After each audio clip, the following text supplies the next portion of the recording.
Bom, boa tarde a todos. Eu agradeço muito o convite que me foi feito pelo Dr. Ivo, representando a Escola da Magistratura da Primeira Região.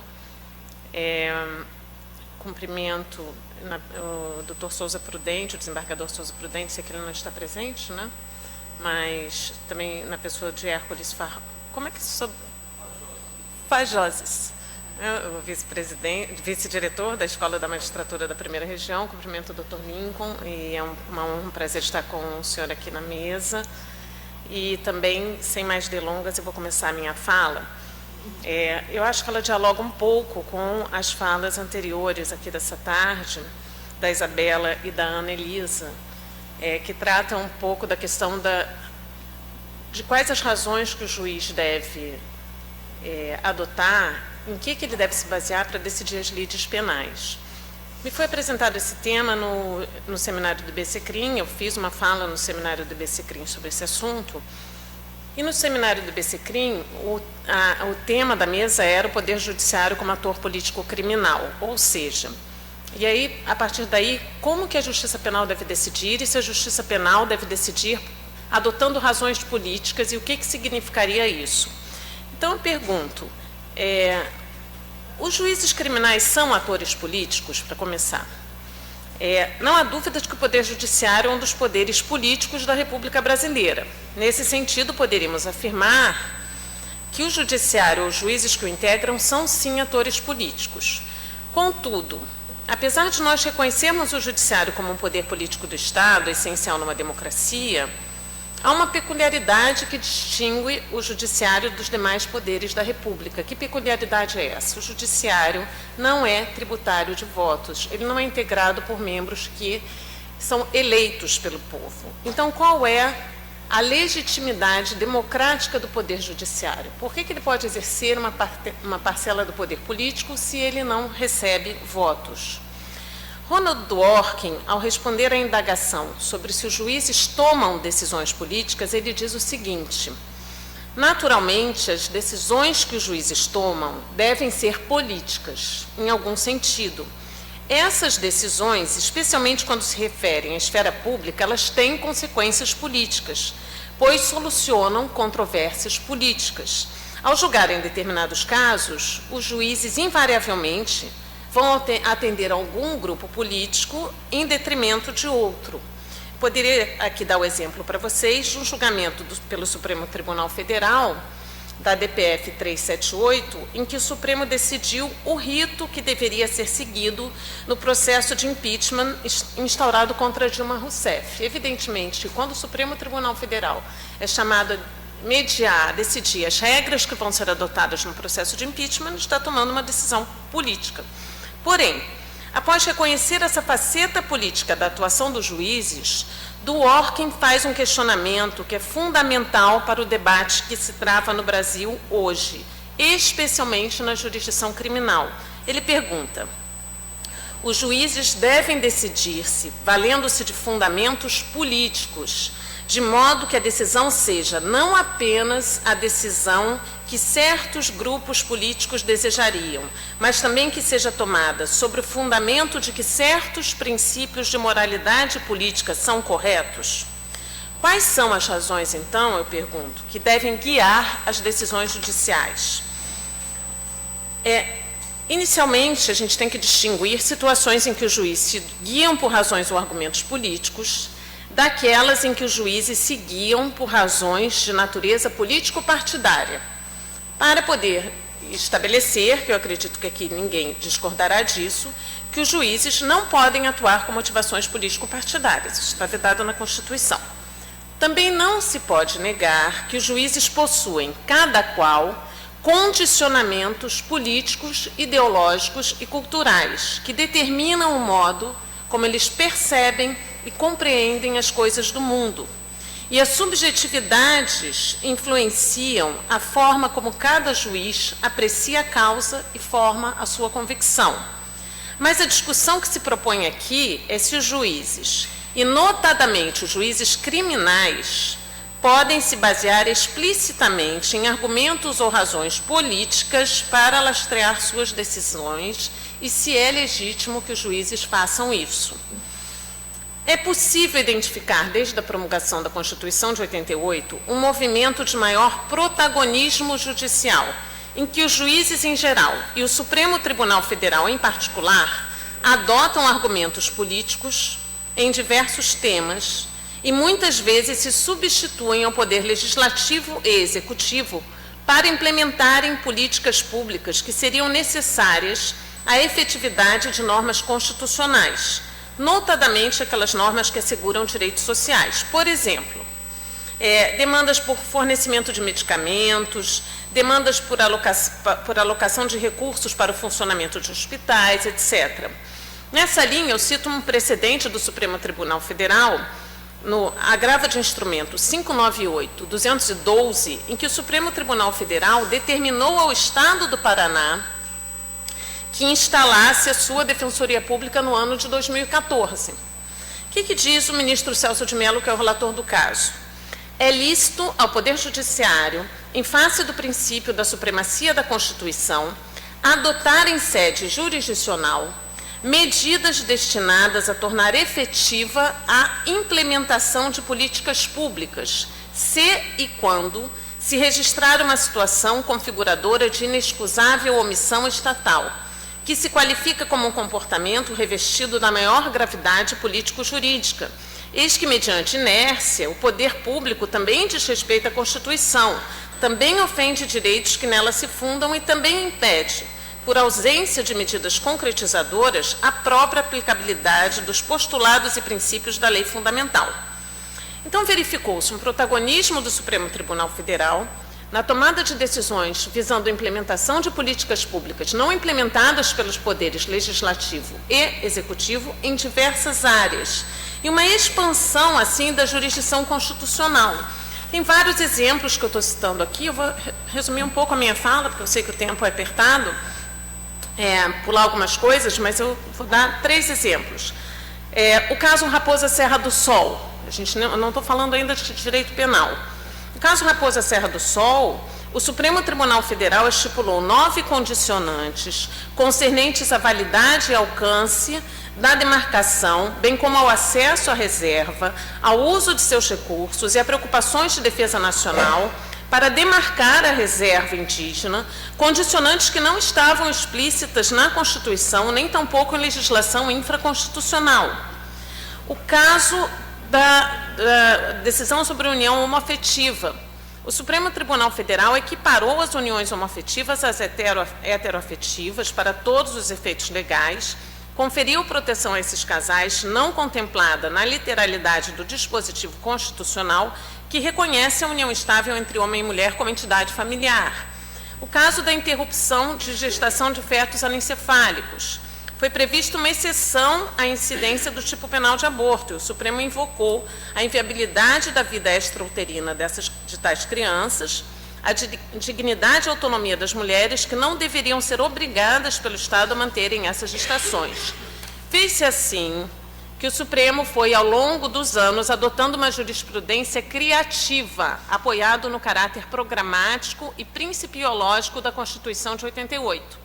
E é importante registrar que os avanços obtidos na pauta dos direitos civis fez com que nós festejássemos tal movimento expansivo e protagonista do Supremo Tribunal Federal.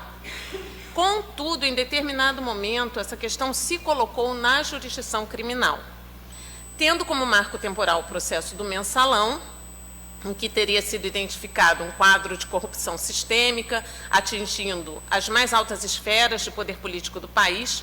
Alguns ministros do Supremo passaram a sustentar que integra a jurisdição constitucional em matéria penal o combate à seletividade penal e à impunidade. O juiz criminal, e especialmente os juízes incumbidos da jurisdição constitucional penal, com mais ênfase o próprio Supremo Tribunal Federal, devem se guiar pela meta de tornar o direito penal mais igualitário, no sentido de garantir que o mesmo atinja e seja apto a punir as pessoas até então imunes, o que se passou a denominar de andar de cima. Isso seria uma exigência do princípio republicano. De acordo com essa teoria, o Poder Judiciário teria um papel bastante claro na concretização de uma política criminal relacionada com o afastamento de entraves que impedem a punição de determinados segmentos da população, detentores de poder político e econômico. E nós não estamos falando aqui, que fique claro, de um ativismo judicial para assegurar a concretização de direitos fundamentais, mas sim de reconhecer um papel criativo ou protagonista dos juízes para ampliar a eficiência do sistema punitivo. E essa distinção é extremamente importante. Esse tema, o papel do judiciário na concretização da política criminal, é objeto de um trabalho do professor Ademar Borges de Souza Filho. E ele sustenta que a extensão e características do direito penal no país dependem do poder legislativo primordialmente. Os juízes não detêm legitimidade popular para fixar os contornos da política criminal, mas a própria execução da política criminal depende de uma ação ativa e criativa do Poder Judiciário, diz o professor Ademar. E o que ele diz? Ele enumera os espaços de atuação do Judiciário dentro de um Estado democrático de direito na concretização de políticas públicas criminais. Então, primeira linha que ele defende: o Judiciário teria um papel fundamental na redução do superencarceramento. Eu estou de acordo com essa premissa. Sobre o dever dos juízes de, na condução dos processos criminais, adotar políticas de desencarceramento, ou ainda soluções que impliquem ou na adoção de penas alternativas ou na aplicação das menores penas possíveis. E quando eu defendo que os juízes devam agir assim, então o juiz, quando vai proferir a sentença, ele tem que estar guiado por uma responsabilidade que ele deve tomar para si de influenciar no desencarceramento, na redução do superencarceramento. Então, eu sustento isso, e eu estou defendendo, então, que o judiciário na seara penal pode agir guiado por esse tipo de razão política. Então, por que eu entendo, e aí é muito importante a gente refletir, se o judiciário pode guiar por alguma razão política, por nenhuma razão política, apenas com com fundamento em princípios políticos, e qual seria a distinção da ação e quando que ele está legitimado e quando ele não está. Por que eu defendo que o judiciário deve se engajar na pauta do desencarceramento, mas também defendo que o judiciário não pode agir guiado por argumentos políticos, por exemplo? Isso é uma questão para a gente pensar. Segunda linha de ação do Poder Judiciário, segundo o professor Ademar Borges. O professor Ademar sustenta que o judiciário deve agir para constitucionalizar o sistema penitenciário brasileiro. Isso é uma responsabilidade do Poder Judiciário. A atuação dos juízes para garantir que o cumprimento das penas privativas de liberdade se dê com respeito à Constituição e à Lei de Execuções Penais. O Supremo vem adotando algumas medidas nesse sentido. A gente pode citar a DPF 347, em que o Supremo Tribunal Federal reconheceu a existência de um estado de coisas inconstitucional no sistema carcerário brasileiro. A súmula 56, súmula vinculante 56, em que o Supremo Tribunal Federal diz que a falta de um estabelecimento penal adequado não autoriza a manutenção do condenado em um regime prisional mais gravoso, devendo-se observar alguns parâmetros que foram fixados no recurso extraordinário 641320. Tem uma decisão muito importante do ministro Edson Fachin, recentemente proferida, no habeas corpus coletivo 143988 do Espírito Santo. O ministro Fachin estabeleceu, o habeas corpus foi impetrado pela Defensoria Pública do Estado do Espírito Santo. O ministro Edson Fachin determinou, por decisão monocrática, a aplicação da teoria do números clausus para determinar a remoção ou libertação de adolescentes infratores internados em instituições com superlotação. Ele fixou o percentual máximo de lotação em 119%. Diversas defensorias públicas de outras unidades da Federação já pediram ingresso no feito e extensão da liminar deferida. No entanto, eu gostaria de refletir com vocês sobre a terceira linha de atuação do Poder Judiciário na consecução de políticas públicas criminais defendidas pelo professor Ademar. Trata-se, como já adiantado, de um movimento que ele chama de republicanização do sistema da justiça criminal. Esse que eu acho que é o ponto mais interessante para se refletir. Os juízes teriam, então, essa atribuição de tornar o sistema mais igualitário, superando-se a seletividade, garantindo-se que todos aqueles que cometam crime sejam investigados, processados e eventualmente condenados em igualdade de condições, respeitadas as garantias constitucionais. E aqui vem a pergunta essencial para refletirmos sobre o tema que eu trago aqui hoje para vocês. Seria tarefa do Judiciário implementar políticas para superar o grave problema de impunidade dos setores tradicional e historicamente imunizados da ação dos órgãos de persecução penal? E se a resposta for positiva, sim, isso é tarefa do Judiciário, que ações o Judiciário estaria legitimado a adotar? A minha avaliação é de que algumas decisões recentemente tomadas pelo Supremo Tribunal Federal, em que prevaleceram ou foram utilizados argumentos relacionados à pauta da republicanização do sistema criminal, tal como definida acima, acabaram levando à fragilização ou redução do escopo de proteção de direitos fundamentais essenciais ao funcionamento do sistema de justiça penal em um Estado democrático de direito.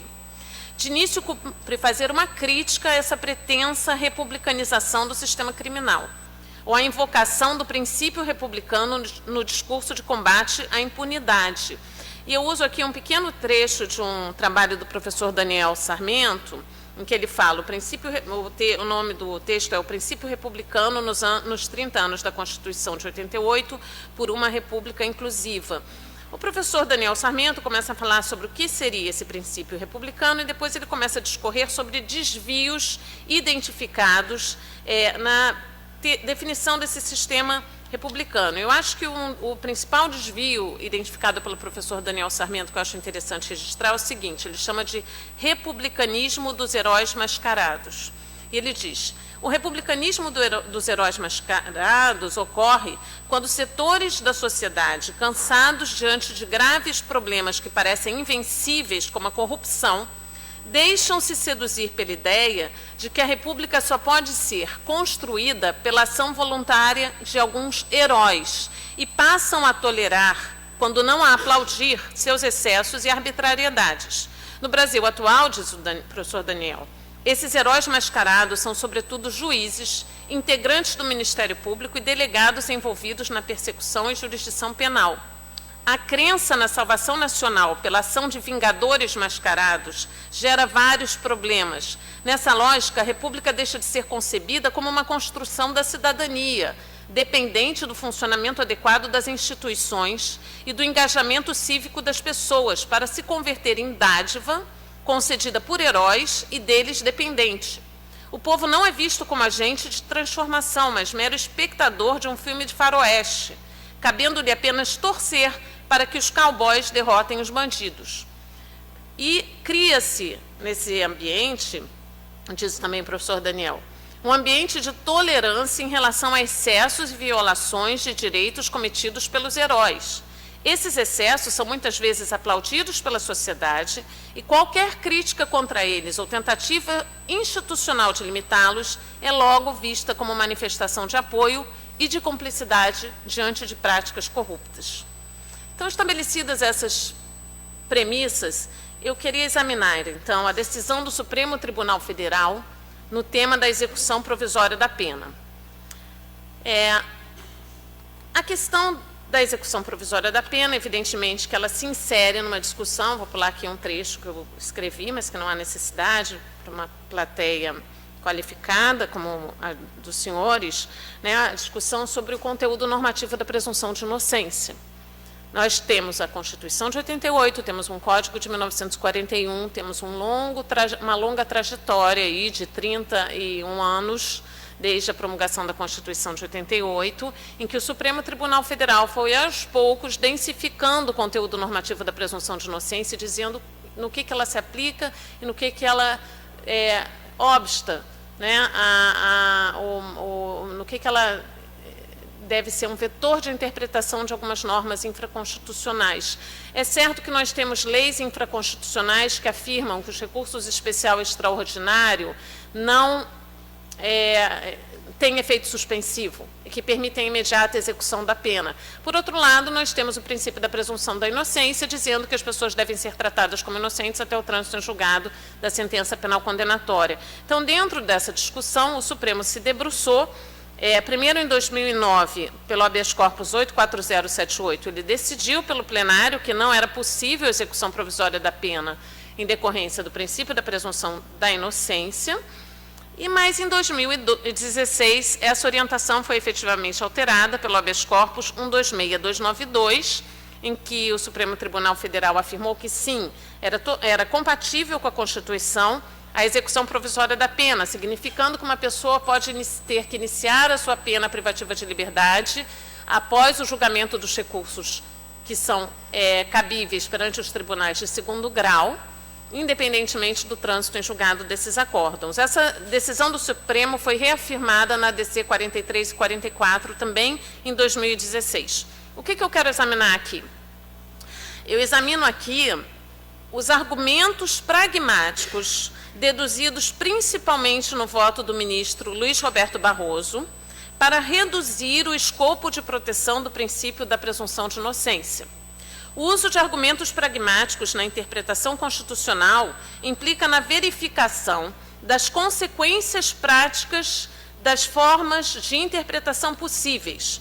A fixação do sentido da norma não respeita necessariamente a sua literalidade. O intérprete deve ter em mente os efeitos concretos das hipóteses possíveis de interpretação. O ministro Barroso sustenta o seguinte no seu voto, proferido no habeas corpus, que eu já mencionei, 126292. Ele diz: os métodos de atuação e argumentação dos órgãos judiciais são essencialmente jurídicos, mas a natureza de sua função, notadamente quando envolva a jurisdição constitucional e os chamados casos difíceis, tem uma inegável dimensão política. Assim, é devido ao fato de o intérprete desempenhar uma atuação criativa, pela atribuição de sentido a cláusulas abertas e pela realidade de escolhas entre soluções alternativas possíveis e também em razão das consequências práticas de suas decisões.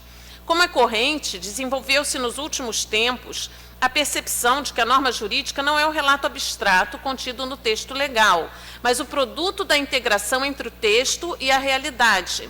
Em muitas situações, não será possível determinar a vontade constitucional sem verificar as possibilidades de sentido decorrentes dos fatos subjacentes. Eu ainda estou citando o ministro Barroso. Ele prossegue: a interpretação constitucional, portanto, configura uma atividade concretizadora, isto é, uma interação entre o sistema, o intérprete e o problema, e construtivista, porque envolve a atribuição de significados aos textos constitucionais que ultrapassam sua dicção expressa. Vê-se assim, digo eu, que a técnica de interpretação pragmática privilegia a interpretação da norma que se concilie com a percepção do intérprete sobre o melhor resultado para a sociedade. Existe aí, de fato, uma leitura moral da Constituição e a invocação do que seria um bem comum a ser alcançado, ainda que em detrimento da literalidade da norma. Isso está dito expressamente pelo ministro Barroso no seu voto. A questão se complica com o julgamento das ADCs MC 43 e 44, pois o que se pretendia era que o Supremo Tribunal Federal afirmasse a constitucionalidade do artigo 283 do Código de Processo Penal, que prevê textualmente que ninguém será preso, salvo nas seguintes situações: prisão em flagrante, prisão preventiva, prisão temporária ou por força de sentença condenatória transitada em julgado. Então, eu entendo que é preciso fazer uma grande ginástica argumentativa para afirmar que o artigo 283 do Código de Processo Penal comporta uma interpretação conforme a Constituição que contraria a sua literalidade, ampliando as hipóteses em que é permitido ao Estado privar o indivíduo de sua liberdade, invocando-se valores constitucionais contrapostos, como a redução da seletividade penal, a proteção deficiente de outros direitos fundamentais ou a desfuncionalidade do sistema penal. Veja-se que interpretação conforme é uma técnica que pressupõe que determinada regra é, à primeira vista, inconstitucional. Contudo, havendo possibilidade de que o intérprete fixe uma interpretação de tal regra que se compatibilize com a Constituição, aí sim você não vai declarar a inconstitucionalidade dessa norma. Em que sentido o artigo 283 comportaria uma interpretação conforme a Constituição que permitisse uma ampliação das hipóteses em que seria possível a privação da liberdade, né? O ministro Barroso prossegue, ele publicou no Conjur anotações para a manifestação oral no julgamento do HC 152752, caso Lula, e ele diz o seguinte: é muito importante, diz o professor Barroso, ou o ministro Barroso, uma necessária mudança de paradigma da jurisdição penal. Ele diz: trata-se de um giro empírico pragmático, que procura nos libertar de tonitruantes e de retórica vazia, descompromissada do mundo real. O empirismo significa a valorização da experiência como fonte de conhecimento e legitimação das escolhas públicas. Tal virada pragmática se assenta na busca de melhores resultados, dentro das possibilidades e limites semânticos dos textos normativos. Uma das características do pragmatismo é o consequencialismo, na medida em que o resultado prático de uma decisão deve ser o elemento decisivo da sua prolação. Cabe ao juiz produzir a decisão que traga as melhores consequências possíveis para a sociedade como um todo. A professora Jane Reis, da UERJ, doutora em Direito Público pela UERJ, juíza federal, fez tese de doutorado, inclusive orientada pelo professor Luiz Roberto Barroso, aliás, como eu. Ela faz uma crítica bastante contundente ao uso dos argumentos pragmáticos para reduzir o escopo de proteção de direitos fundamentais, pois é disso que se trata, utilização de argumentos pragmáticos com redução do escopo de proteção de direitos fundamentais. O que ela diz? O pragmatismo encerra elementos que desde sempre estiveram intrincados na atividade jurídica: consideração do contexto fático, preocupação com os impactos sociais, busca de soluções que promovam o bem-estar coletivo. Contudo, é uma teoria materialmente vazia, que não estabelece os fins a serem buscados e tampouco orienta quanto aos valores relevantes. E ela prossegue: não são poucos os exemplos que mostram como o uso de argumentos pragmáticos pode produzir resultados incômodos do ponto de vista moral e constitucional. Uma decisão de Oliver Holmes, tido como um dos heróis da Suprema Corte dos Estados Unidos, ilustra esse ponto. Holmes decidiu, no caso Blick versus Bell, que era legítima a determinação de esterilização compulsória de pessoas com deficiência mental, adotando, no caso, o fundamento de que, abre aspas, 3 gerações de imbecis são o suficiente. De fato, as fórmulas pragmatistas podem funcionar como estratégias de argumentação nas quais pode ser encaixada a persecução de quaisquer fins que o juiz julgue relevantes de acordo com a sua ideologia e a sua orientação política, servindo como ferramenta metodológica que potencializa várias formas de ativismo. E Jane conclui seu texto afirmando que não é possível que o judiciário utilize argumentos pragmatistas para restringir direitos fundamentais. Por quê? Certos direitos individuais não estão sujeitos a cálculos de custo e benefício, especialmente quando se trata de debilitá-los para atender a metas coletivas ou subordiná-los a leituras contextuais do que o bem comum representa para o intérprete.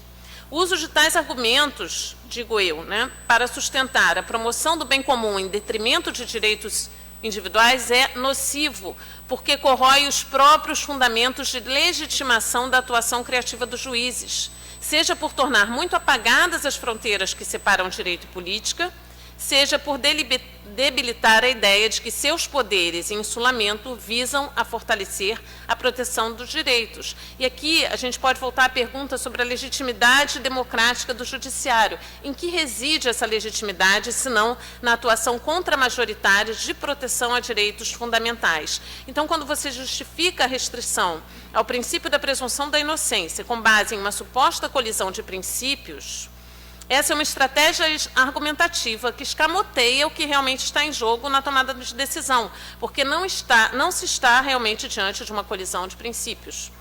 Não se está diante de uma colisão de direitos fundamentais. O que você pretende, na verdade, é restringir o escopo de proteção de uma norma definidora de um direito fundamental para promover o interesse público ou o bem comum.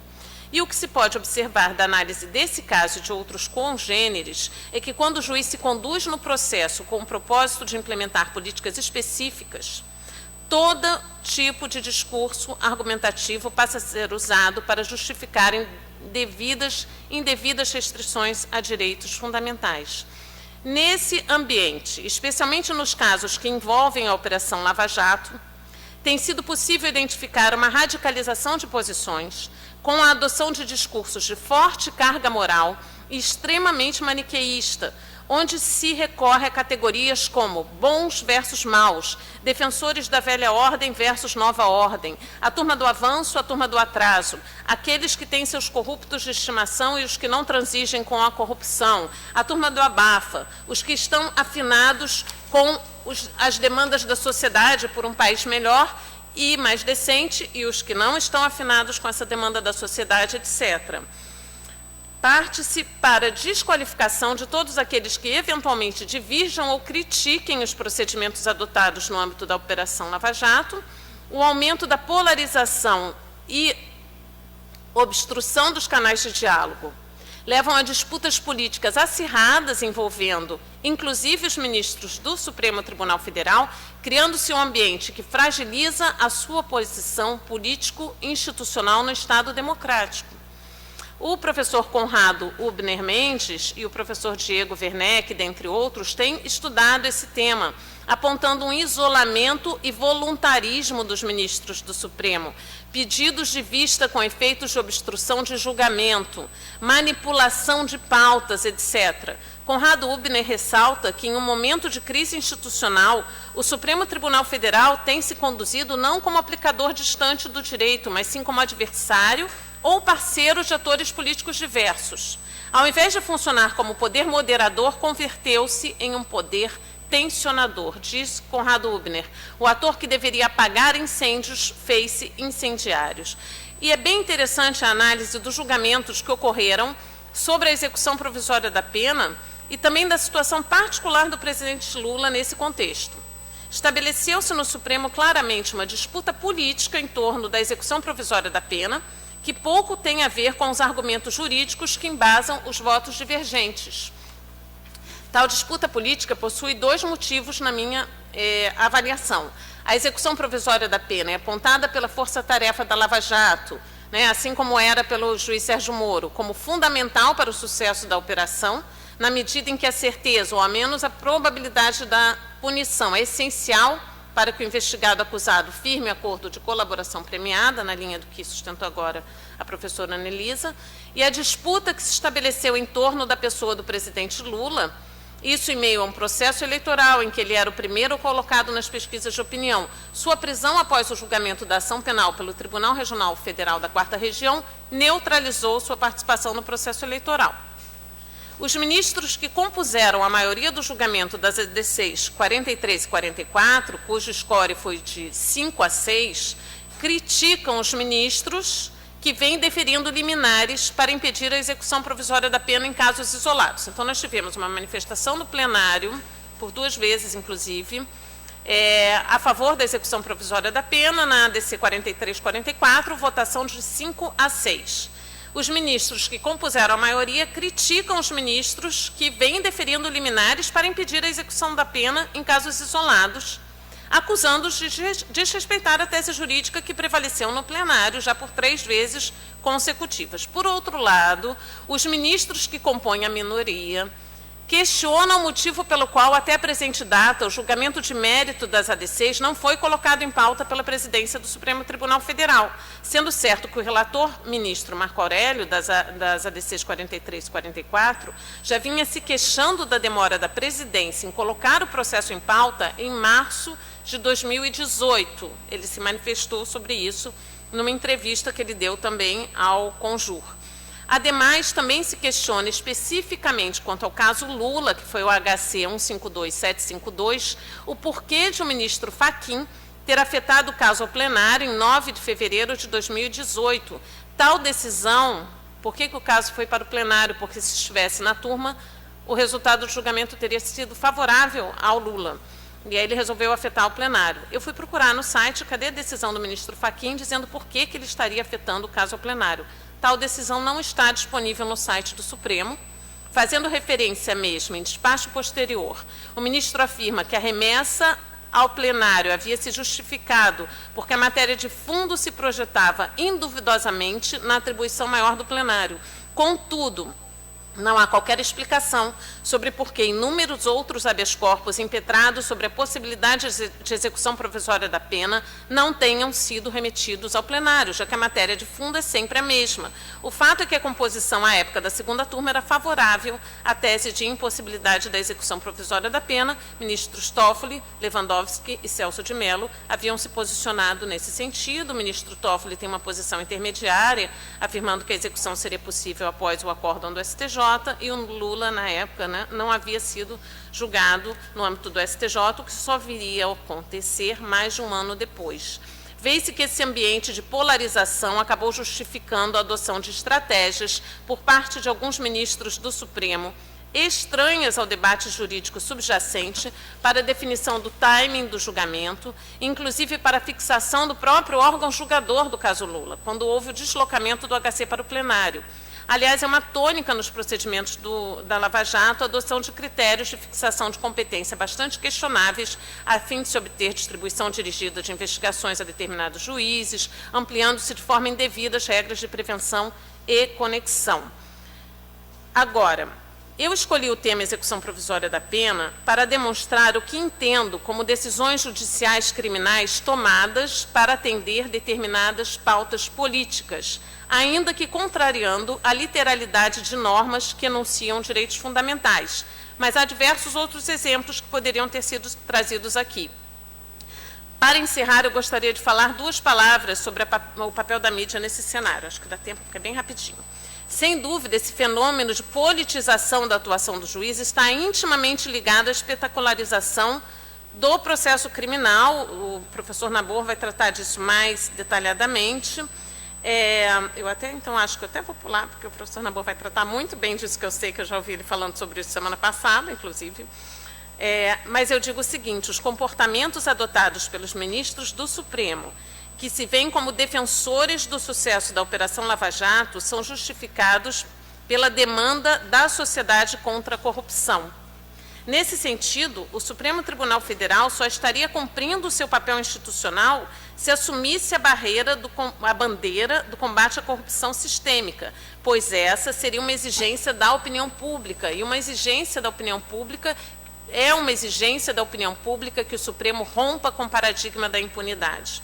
Em outra oportunidade, quando eu fui chamado uma vez para proferir uma palestra pelos alunos do Diretório Acadêmico da Universidade Federal de Santa Catarina, por ocasião do suicídio do reitor Cancelier, eu afirmei que a Lava Jato alçou a relação entre justiça criminal e mídia a um novo patamar, porque aqui não há apenas um ambiente de publicidade opressivo, eventualmente fomentado por órgãos de persecução penal, com o qual o juiz deve lidar. Na Lava Jato, o juiz responsável pelo processo afirmava publicamente que o apoio da opinião pública seria fundamental para o sucesso da operação, convocando a sociedade a apoiar sua ação e se apresentando como um artífice de combate à corrupção sistêmica no país. E eu estou lendo o livro Os 11, escrito pelo jornalista Felipe Recondo e por um coautor cujo nome eu acabei de esquecer, em que ele fala que os ministros do Supremo Tribunal recentemente usam suas assessorias de comunicação, contratadas por eles, inclusive, não são nem assessorias do Supremo, muitos se recorrem a assessores de imprensa por ele contratados para estrategicamente fazer, sustentar suas teses perante a imprensa, tendo em vista. Ele fala claramente isso, tendo em vista os embates que ocorrerão dentro do Supremo Tribunal Federal. Nós estamos num ambiente de extrema politização da justiça, e esse ambiente de politização ele tem sido muito forte dentro do Supremo Tribunal Federal. Então, o Supremo Tribunal Federal adota essa conduta. Então, isso é grave, isso é um problema. Isso começou a surgir também com a questão da TV Justiça. São várias questões que devem ser discutidas. Um minuto para terminar. Eu entendo que esse ambiente de superpublicidade é muito nocivo. Por quê? Em primeiro lugar, porque amplia desproporcionalmente restrições legitimamente impostas a direitos fundamentais dos acusados. Por exemplo, no caso de deferimento de busca e apreensão em desfavor de pessoas ou de interceptação telefônica, tais medidas implicam restrição à privacidade dos investigados, mas o acompanhamento em tempo real das diligências de busca e apreensão e de prisão preventiva, prisões temporárias e conduções coercitivas, quando elas eram possíveis, né? Ele amplia essa violação de direitos. Vazamento de informações sobre diálogos interceptados implicam em restrições desproporcionais à privacidade, portanto, em violações ilegais a tais direitos. Passam a atuar estrategicamente, sustentando pautas políticas, como é o combate à corrupção, quebra do paradigma impunidade para crimes de colarinho branco, etc. Assim, para fazer um contraponto, a ideia de que o Supremo Tribunal Federal abandonaria seu papel institucional se não rompesse com o paradigma da impunidade, perdendo o apoio da opinião pública, eu entendo que, pelo contrário, o Supremo Tribunal Federal melhor se desincumbiria do seu papel institucional ao julgar casos sob sua jurisdição sem se remeter à opinião pública. Na verdade, a mensagem que o Supremo deveria passar à sociedade seria de respeito ao direito de defesa, ao devido processo legal, à presunção de inocência, em resumo, a de que um Estado democrático de direito, em um Estado democrático de direito, os processos criminais devem ser conduzidos com respeito aos direitos fundamentais das pessoas acusadas. Então, basicamente isso, peço perdão se eu me estendi demais, mas era o texto que eu gostaria de apresentar a vocês. Muito obrigada.